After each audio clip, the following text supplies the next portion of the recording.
Bismillahirrahmanirrahim. With the name of Allah, the most merciful and the most gracious. So dear students, today we will discuss the remaining part of the grammar, and that is noun phrase. In the previous lecture, we talked about the noun and some of its kinds. फिर मैंने आपको ये भी बताया था कि आप you go through the passage and find out the nouns and put it in the category to which they belong. मैंने कहा था ना कि आप नाउन को तलाश करें पैसेज में और जो जो कैटेगरी से वो बिलोंग करते हैं उस कैटेगरी में उसको पुट करना था. That was an activity. So today our topic is all about noun phrase. लेकिन नाउन फ्रेज को समझने से पहले आपको समझना है phrase. What is the phrase? कि फ्रेज क्या होती है. So dear students, phrase is a group of words which is without finite verb. मैं यहाँ पर बात करूँगा finite verb की, तो ये चीज़ पे आपको समझना होगा. यानी अल्पास का एक ऐसा ग्रुप जिसमें finite verb नहीं होगा. Finite verb means any kind of verb which forms tense. Verb का वो कोई भी फॉर्म जो टेंस बनाता है. तो टेंस में हम क्या इस्तेमाल करते हैं? मिसाल के तौर पर वर्ब के तीनों फॉर्म इस्तेमाल करते हैं. गो इस्तेमाल करते हैं, इसी तरह उसका इन्फ्लेक्शन गोज, उसका पार्टिसिपल गोइंग, उसका पास्ट फॉर्म वेंट, और इसी तरह उसका पास्ट पार्टिसिपल गॉन. तो इसके किसी भी फॉर्म को हम कह सकते हैं फाइनाइट वर्ब. तो दूसरा टॉपिक आपके पास आया कि what is finite verb. So finite verb it forms tense. ये टेंस फॉर्म करती है, चाहे प्रेजेंट फॉर्म करे चाहे पास्ट फॉर्म करे. तो ये कोई भी फॉर्म ये फाइनाइट वर्ब कहलाता है. अल्पास का एक ऐसा ग्रुप जिसमें फाइनाइट वर्ब, या सिंपली आप कह सकते हैं कि जिसमें वर्ब की मिसिंग हो, जिसमें फाइनाइट वर्ब नहीं होता, जो वर्ब की पहली फॉर्म, दूसरी form, S form, ING form वगैरह, इसको हम कहते हैं. अगर और it is obvious that if a sentence is having no finite verb, so definitely there will be no subject. अगर सेंटेंस में वर्ब नहीं है, फाइनाइट वर्ब नहीं है, तो जाहिर बात है उसमें सब्जेक्ट भी नहीं होगा. तो simply it is the definition कि a phrase is any group of words which has no finite verb. अब देखो बेटा, अब मैं कुछ मिसाल लेता हूँ. along the road side, so along it is a preposition, the road side it is a noun, so there is no verb. So and although it is a group क्या होता है? दो या दो से ज़्यादा चीज़ों के मजमूए को हम ग्रुप कह सकते हैं. in the middle of the river, in preposition the middle of the river, it is a noun phrase, तो ये इसमें verb नहीं है. after the meal, preposition noun. The nice neighbor, nice adjective, neighbor noun. तो ये example को अगर आप देखें तो इसमें वर्ब नहीं है, फाइनाइट वर्ब की मिसिंग है. अगर मैंने आपको बताया कि अगर फाइनाइट वर्ब नहीं है तो definitely there will be no subject, तो इसमें कोई सब्जेक्ट फाइल भी नहीं होगा. So that is called a phrase. और फ्रेज के कई सारे अक़साम होते हैं, लेकिन हमारा टॉपिक जो है आज है वो नाउन फ्रेज. तो नाउन फ्रेज के हवाले से बेटा थोड़ा बात करेंगे. नाउन, जिसमें नाउन आया तो नाउन, तो वही डेफिनेशन जो हमने फ्रेज की है कि a group of words having no finite verb. लेकिन ये तो जनरल डेफिनेशन है. अब हम नाउन की तारीफ करेंगे तो उसमें नाउन ज़रूर होना चाहिए. तो हम इस तरह कहेंगे कि a group of words containing a noun and functioning in a sentence as subject, object और ऑब्जेक्ट ऑफ प्रीपोजिशनल फ्रेज. ये भी अल्पास का एक ग्रुप होगा, लेकिन उसमें नाउन ज़रूर शामिल होगा. नाउन उसके अंदर मौजूद होगा और सेंटेंस में इसका फंक्शन एज अ सब्जेक्ट होगा, यानी फाइल सेंटेंस के अव्वल में लगेगा, एज अ ऑब्जेक्ट होगा, मफऊल सेंटेंस के आखिर में लगेगा, या ऑब्जेक्ट ऑफ प्रीपोजिशनल फ्रेज. इसकी मैं थोड़ा सा बात करूँगा जब हम यहाँ पर पहुँच जाएँ. तो देखो बेटा, और सिंपली हम ये कह सकते हैं phrase, noun phrase, a group of words in which the head word is a noun. अगर नाउन फ्रेज में कहूँगा तो उसमें ग्रुप ऑफ वर्ड्स होगा, लेकिन उसमें हेड वर्ड जो होगा वो नाउन होना चाहिए. हेड वर्ड से मेरा मुराद है कि अगर उस वर्ड को मैं हटाऊँगा तो फ्रेज का कोई मीनिंग नहीं रहेगा. Look at here, the white palace is for sale. तो इसमें नाउन क्या है? इसमें नाउन है पैलेस, ये नाउन है। अब इसके साथ क्या है? द वाइट, ये इसके साथ मिलाओ, the white. So the white, white क्या है? It is adjective. तो एडजेक्टिव और ये नाउन, तो यहाँ पर ये यहाँ तक ही हो गया group of words containing noun, जिसमें नाउन शामिल है। ये नाउन है कि नहीं है? और ये सेंटेंस में क्या काम करता है? बतौर सब्जेक्ट, यानी ये काम ये करता है। The white house is for sale, यानी वाइट हाउस जो है वो बराए वो फरोख्त के लिए है। तो अब मैं कहूँगा head word. What I mean by head word? अगर हेड वर्ड को मैंने हटाया, the white is for sale, white what? हाँ, अगर मैं इसको हटाता हूँ, the palace is for sale, फिर भी एक मीनिंग देता है हमें, लेकिन उतना क्लियर मीनिंग नहीं है। ये जो मॉडिफायर है एडजेक्टिव, ये इसकी मीनिंग को और भी ज़्यादा क्या करता है? और भी ज़्यादा इसको क्लियर करता है, और भी ज़्यादा इसको हमें काबिल समझ बना देता है। So the white palace is for sale, तो इसमें द वाइट पैलेस ये नाउन फ्रेज है, क्योंकि ये ग्रुप ऑफ वर्ड्स है, इसमें नाउन भी है और ये सेंटेंस के अव्वल में लगा है, ये बतौर सब्जेक्ट अपना काम कर रहा है। तो the white house is for sale, it is a noun phrase. अगर आपको कहा जाए कि इसमें आपने नाउन फ्रेज को अंडरलाइन करना है, तो तुम द वाइट पैलेस यहाँ तक इसको अंडरलाइन करोगे। पैलेस मैंने कहा ये सिर्फ नाउन है, ये मैं आपको बताना चाहता हूँ कि मतलब ये जो है नाउन इसमें ज़रूर शामिल होना चाहिए। सेकंड एग्जाम्पल में देखिए, should we buy the white palace. उसी एग्जाम्पल को मैंने दोबारा लिखा, लेकिन मैंने यहाँ पर इसको लिखा है बतौर ऑब्जेक्ट, ताकि आपको समझ आए। जो मैंने सर्कल किया है वो है noun. Should we buy the white palace, क्या हमें वाइट पैलेस खरीदना चाहिए? तो यहाँ पर the white palace it function in a sentence as an object. यहाँ पर इसकी फंक्शन जो है वो बतौर मफूल की है, ऑब्जेक्ट की है, और वही नाउन फ्रेज है। द वाइट पैलेस नाउन भी है, ग्रुप ऑफ वर्ड्स भी है। तो बेटा ये बात जहन में रखिए, जैसे कि आपके बुक में भी मैं आपको एक मिसाल देता चलूँ। वहाँ पर क्या, spring time is the most beautiful. तो इसमें आप क्या, स्प्रिंग टाइम, तो इसमें जो है spring time it is what? It is a noun phrase, इसमें है ना स्प्रिंग टाइम।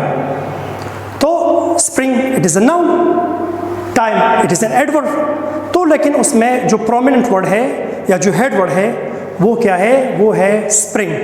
अब मैंने कहा time is the most beautiful, तो कौन सा टाइम? स्प्रिंग, जवाब हमारा है स्प्रिंग। हेड वर्ड को किस तरह पहचानोगे कि हेड वर्ड जो होगा वही सेंटेंस का क्या होगा? वही सेंटेंस का अगर उसको हम क्वेश्चन फॉर्म में पूछेंगे तो जवाब वही होगा। मिसाल के तौर पर, व्हाट इज़ फॉर सेल, तो जवाब है द वाइट पैलेस। पैलेस भी है, पैलेस भी ठीक है, द वाइट पैलेस भी है, लेकिन अगर दोनों जवाबात में से आप पैलेस को हटाए तो कोई जवाब नहीं रहेगा। The white, what do you mean by white? इसी तरह दूसरा, so should we buy the white palace. तो यहाँ पर ये देखिए बेटा, द वाइट पैलेस इसमें नाउन है, ये ग्रुप ऑफ वर्ड है, तो ये नाउन फ्रेज हो गया। और हमने कहा कि ये दूसरे हालत में बतौर ऑब्जेक्ट, तो यहाँ पर ये बतौर ऑब्जेक्ट लगा हुआ है, यहाँ पर ये लगा हुआ है बतौर सब्जेक्ट। तीसरे एग्जाम्पल में देखें, came rode on a skateboard. Skateboard आप जानते हैं जिसमें ये बर्फ पर जो लोग फिसलते हैं, वो तख्ता सा जो होता है। सो केम एक बंदा है, rode on a skateboard, वो स्केट बोर्ड पर चढ़ गया। अब प्रीपोजिशनल फ्रेज की मैंने यहाँ पर बात की, तो थोड़ा सा मैं बताता चलूँ भाई बेटा कि a prepositional phrase it starts with a preposition and ends with a noun. जो चीज़ प्रीपोजिशन से शुरू होती है और नाउन पर खत्म होती है उसको हम कहते हैं प्रीपोजिशनल फ्रेज। जैसे कि देखिए, ऑन अ स्केट बोर्ड, देखो बेटा है on a skateboard. So on क्या है? प्रीपोजिशन है, अ स्केट बोर्ड नाउन है, तो ये इसके पहले प्रीपोजिशन आया। तो ये फ्रेज भी है, नाउन फ्रेज भी है, लेकिन ये प्रीपोजिशनल फ्रेज भी है। और यहाँ पर इसने फंक्शन किया है as an object of prepositional phrase. तो यहाँ पर अगर मैं स्केट बोर्ड की मिसाल लूँगा नाउन की, तो ये यहाँ पर क्या है? प्रीपोजिशनल फ्रेज का ऑब्जेक्ट भी है। समझ आ रहा है कि नहीं आ रहा? So came rode on a skateboard. तो मेरे कहने का मतलब ये है कि कि अगर आखिर में नाउन आता है और उससे पहले आता है प्रीपोजिशन, तो ये भी होगा नाउन, प्रीपोजिशनल फ्रेज भी होगा और नाउन फ्रेज भी होगा। या फॉर एग्जांपल दूसरा मिसाल, the book is placed on the dice. The book is placed on the dice. किताब जो है वो डाइस पर पड़ी है। समझ आया? So on the dice, on the dice क्या है? On is the preposition and the dice it is a noun. तो पहले मैंने क्या कहा, ये प्रीपोजिशनल फ्रेज भी है और ये जो है ये नाउन फ्रेज इसलिए है क्योंकि ये मैंने आपको बताया कि ये जो नाउन फ्रेज है ये ऑब्जेक्ट ऑफ प्रीपोजिशनल फ्रेज भी होता है। यहाँ पर मैं ये स्केटबोर्ड की बात कर रहा हूँ, तो ये प्रीपोजिशनल फ्रेज का ऑब्जेक्ट भी है। तो prepositional phrase it also functions as a noun phrase, क्योंकि इसका जो नाउन होता है वो असल में एक ऑब्जेक्ट के तौर पर अपना काम सरंजाम देता है। तो ये दीज वर द एग्जांपल्स। तो याद रखिएगा बेटा कि noun phrase group of words होगा जिसमें नाउन शामिल होगा, सेंटेंस में बतौर सब्जेक्ट अपना काम करेगा, बतौर ऑब्जेक्ट अपना काम करेगा, या ऑब्जेक्ट ऑफ प्रीपोजिशनल फ्रेज होगा।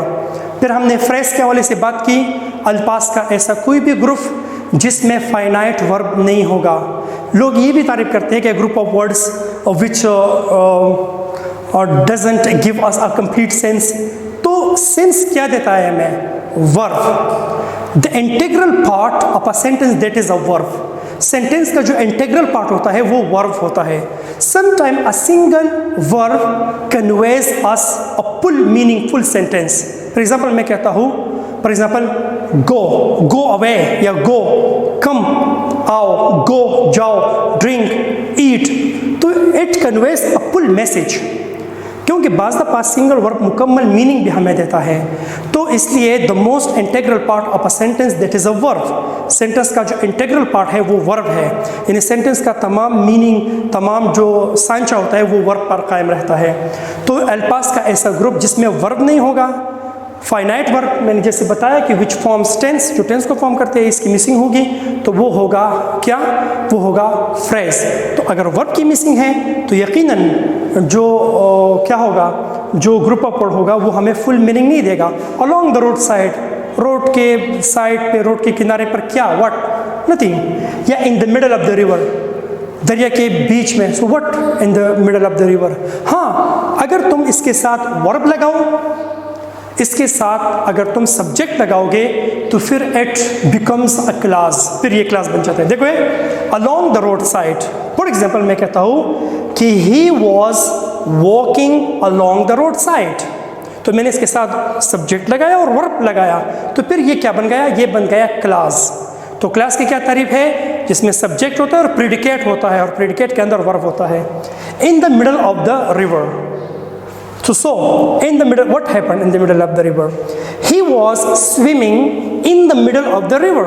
वो दरिया के बीच में तैर रहा था। अब ये कंप्लीट थॉट है, जो कंप्लीट थॉट होगा वो सेंटेंस कहलाता है। After the meal, so we took our dessert after the meal. मील के बाद हमने डेजर्ट जो है वो ले लिया, जो शीरीनी है, जो पिरनी वगैरह। The nice neighbor, I have got the nice neighbor. मेरे जो क्या है पड़ोसी है वो बहुत उम्दा लोग हैं। तो अगर इसके साथ मैं सब्जेक्ट लगाता हूँ, वर्ब लगाता हूँ, फिर ये क्लास बन जाते हैं। अगर इससे सब्जेक्ट और वर्ब को हटाता हूँ तो फिर ये क्या बन जाते हैं? फ्रेज। और जिसमें वर्ब नहीं होगा तो यकीनन उसका मीनिंग जो है वो कंप्लीट नहीं होगा। लेकिन वो थोड़ा सा इस तरह है, लेकिन ये एक जामिया तारीफ है कि अल्फाज का ऐसा ग्रुप जिसमें फाइनाइट वर्ब की मिसिंग होगी वो कहलाएगा वर्ब। नाउन फ्रेज क्या होगा? सॉरी, वो कहलाएगा फ्रेज। नाउन फ्रेज वो होगा कि जो कि जिसमें अल्फाज का वो ग्रुप जिसमें नाउन होगा, जो सब्जेक्ट सेंटेंस में बतौर सब्जेक्ट, ऑब्जेक्ट या ऑब्जेक्ट ऑफ प्रीपोजिशनल फ्रेज अपना काम सर अंजाम देगा। फिर मैंने प्रीपोजिशनल फ्रेज के हवाले से बात की, तो मैंने आपको बताया कि जो प्रीपोजिशन से शुरू होता है और नाउन पर ख़त्म होता है। I am repeating again and again so that you may understand it well, and I hope that you would understand it. And if you understood it, so you come on page number 11 and do the activity by your own. Pick out noun phrases from the following sentences. It's on page number 11. ये आप लोगों को करनी है बेटा। I expect our team to win.